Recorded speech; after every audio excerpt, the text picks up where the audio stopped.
और अब मैं मुल्तमिस हूँ मियाँ चन्नू से तशरीफ़ लाए हुए हमारे सीनियर शायर बहुत ही अच्छा शेर कहते हैं। जब महफ़िल मुशायरा का मरहला आएगा तो यकीनन आप उनके शेर सुन के महजूज़ होंगे, लेकिन इस वक्त वो गुफ्तगू करेंगे साहब किताब के शेरी महासिन पर। मैं मुल्तमिस हूँ जनाब अदनान आसिफ भुट्टा से कि वो माइक पर तशरीफ़ लाएँ और साहब किताब पर अपने ख्यालात का इजहार करें। सामीन, आम तौर पर तकरीब रूनमाई मौजू के एतबार से एक संजीदा महफ़िल होती है और सिन्फ़ के एतबार से ड्रामा के करीब होती है, लेकिन आज चूँकि बहुत ज़्यादा लोग बात करने वाले या मज़ामीन पढ़ने वाले नहीं हैं, तो मेरा नहीं ख्याल कि ये ड्रामा के करीब जाएगी। और कुछ इसलिए भी नहीं जा सकेगी क्योंकि जिस किताब पे बात की जा रही है उसका नाम है ज़माना।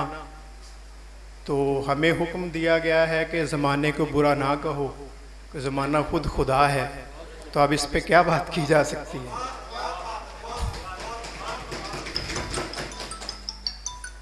तो नईम आज़ाद के साथ मेरा तारुफ कोई 7-8 साल पहले एक नामालूम शायर के तौर पे हुआ, क्योंकि उनके शेर हम तक पहुंच रहे थे और शेर पढ़ के हमें पता चलता था कि कोई बहुत अच्छा शायर है, कोई उस्ताद शायर है। लेकिन जब मुलाकात हुई तो ताज्जुब हुआ कि इतनी कम उम्री में इतना पुख्ता कलाम कहने वाला ये जो लड़का सा नौजवान है, ये हमारे अपने ही करीब के शहर का है। इनके शहर के बारे में मैंने एक शेर कहा था, उस्ताद मोहतरम बेदल हैदरी कबीरवाला से हैं, नईम आज़ाद का ताल्लुक़ भी कबीरवाला से है, तो शहर बेदल के साथ चन्नू है, शहर गुमनाम का नहीं हूँ मैं। तो नईम आज़ाद का तारुफ पहले कबीरवाला था, अब कबीरवाला का तारुफ जो है वो नईम आज़ाद है। अब थोड़ा सा इनके शेरी मुहासिन पे बात कर लेते हैं कि नईम आज़ाद के यहाँ खारजियत के पहलू ज़्यादा हैं, खारजियत पे बात ज़्यादा होती है। वो अगर कुछ रोमांटिक बात भी करता है तो उसमें भी खारजी पहलू ज़्यादा आ जाते हैं, और ये एक अच्छे शायर की निशानी होती है कि वो दाखिलियत से बाहर निकल के खारजियत की तरफ आए।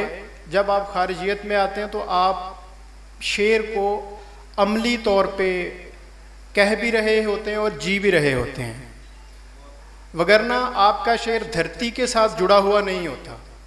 नईम का शेर धरती के साथ जुड़ा हुआ नज़र आता है, हालांकि ये वाली धरती जो है ये उर्दू की धरती नहीं है, हमारी अपनी ज़ुबान और है, हमारी ज़ुबान पंजाबी और ये पंजाबी की धरती। लेकिन मज़ामीन जो हैं नईम के यहाँ वो लोगों के मसाइल से होते हुए कहीं फिर महबूब तक पहुँचते हैं। नईम के यहाँ समाजी पहलू, सियासी पहलू बेयक वक्त आते हैं और ये इतना चुस्त है कि पता नहीं चलने देता कि इसने बात क्या की है।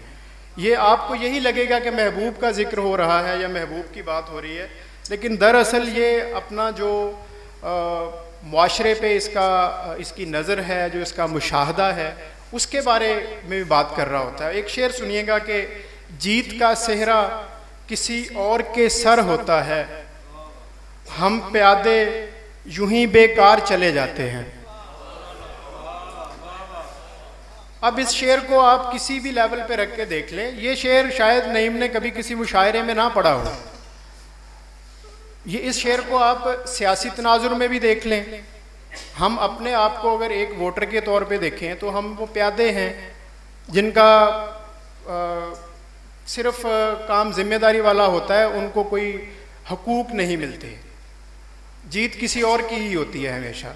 तो ये इतनी खूबसूरती से एक छोटी सी बड़ी सी बात को इन थोड़े से लफ्ज़ों में सादगी के साथ बयान कर देना, ये बड़े शायर की निशानी होती है।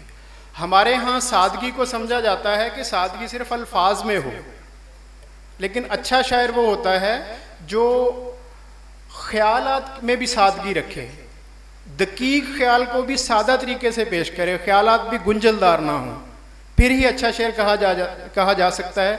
और नईम आज़ाद बखूबी इस चीज़ से वाकिफ़ भी हैं और इस पे उनकी दस्तरस है कि किस तरह से दकीक तर ख्याल को सादगी के साथ सादा अल्फाज में बरत के सामने लेके आना है। फिर नईम के यहाँ बेसाख्तगी है, और अच्छा शेर वही होता है जो बेसाख्ता हो, जो याद करने के लिए आपको जोर ना लगाना पड़े, समझने के लिए आपको डिक्शनरियाँ ना खोलनी पड़े या लफ्ज़ आगे पीछे मुहावरे से हट के ना हो। मेरे तक जो नईम का सबसे पहला शेर पहुंचा था, मैं वो अर्ज़ कर देता हूँ, नईम वो खुद भी सुनाएंगे गज़ल, कि पहले पहले तो फ़कत मेरा गुमा नाचता है, पहले पहले तो फ़कत मेरा गुमा नाचता है, देखते देखते फिर सारा जहां नाचता है। अब ये जो बंदा इस तरह का शेर कहता हो, उसको मैं ये दुआ दूं कि अल्लाह ताला ज़ोर कलम और ज़्यादा करे, तो इससे ज़ोर ज़्यादा क्या आना है। अब कोई उस्ताद भी अगर कहता तो इसी तरह ये आना था शेर। और नईम के यहाँ ये अभी से मयार मौजूद है, और मेरी दुआ है कि अल्लाह ताला इनका ये मयार कायम रखे।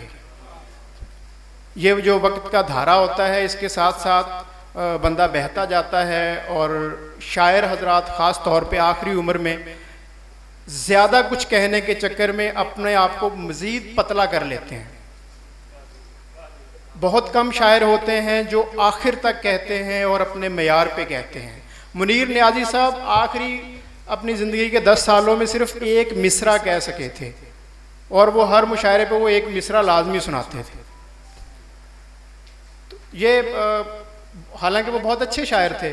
तो नईम जो है ये अभी से बहुत अच्छा शेर कहता है, तो दुआ हम यही कर सकते हैं कि ये इस मेयार पे कायम रहे और इसी तरह के शेर कहता रहे।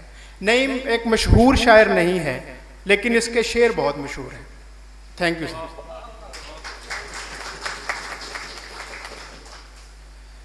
ये थे जनाब अदनान आसिफ भुट्टा साहब, जो साहब किताब जनाब नईम आज़ाद के शेरी महासिन पर अपने ख्यालात का इजहार कर रहे थे।